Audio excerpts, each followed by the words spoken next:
करवीर पंचायत समितीमध्ये माहिती देण्यावरून गर्जना संघटनेचे पदाधिकारी आणि कर्मचारी यांच्यात सोमवारी सकाळी जोरदार लढा झाला आहे. एका महिला पदाधिकाऱ्यानं कर्मचाऱ्याची गळपट्टी धरल्यानं वादाला तोंड फुटले. या घटनेच्या निषेधार्थ पंचायत समितीच्या सर्व विभागातील कर्मचाऱ्यांनी दिवसभर काम बंद ठेवून ठिय्या आंदोलन केले.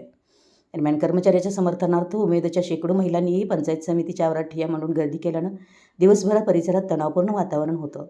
मिळालेल्या माहितीनुसार उचगावच्या CRP संगीता कुंभार यांच्यासह गर्जना संघटनेच्या दीपाली खारगे व प्रवीण भालेराव हे सकाळी 10च्या सुमारास पंचायत समितीमध्ये आले होते.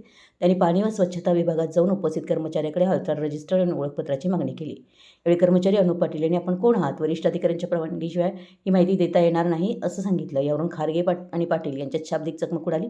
वादाचं रूपांतर धक्काबुक्कीत होऊन अनुप पाटील यांची गळपट्टी धरली आणि यावेळी मध्यस्थीसाठी आलेल्या महिला कर्मचारी मुमताज फरास यांनाही ढकलून देण्यात आलं, ज्यामध्ये त्यांच्या हाताला दुखापत झाली. यानंतर प्रभाग समन्वयक आणि इतर कर्मचाऱ्यांशी संघटनेच्या पदाधिकाऱ्यांनी अर्वाच्य भाषेत हुज्जत घातली.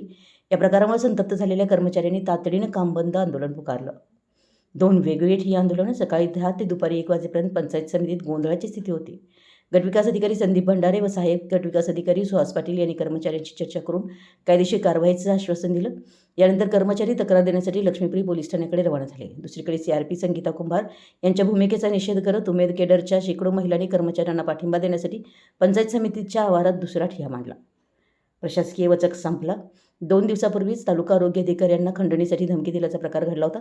ती घटना ताजी असतानाच पुन्हा कर्मचाऱ्यांना टार्गेट केल्यानं अधिकारी कर्मचारी वर्गात भीतीचं वातावरण आहे. माहिती अधिकाराचा धाक दाखवून खंडणी मागण्याचे प्रकार वाढले असून जिल्हा परिषद प्रशासनाचा वचक राहिला नसल्याची संतप्त प्रतिक्रिया कर्मचाऱ्यातून व्यक्त होतीये. रात्री उशिरापर्यंत लक्ष्मीपुरी पोलीस ठाण्यात दोन्ही बाजूंच्या तक्रारी घेण्याचं काम सुरू होतं. मराठी न्यूजसाठी कागलहून प्रशांत दळवी.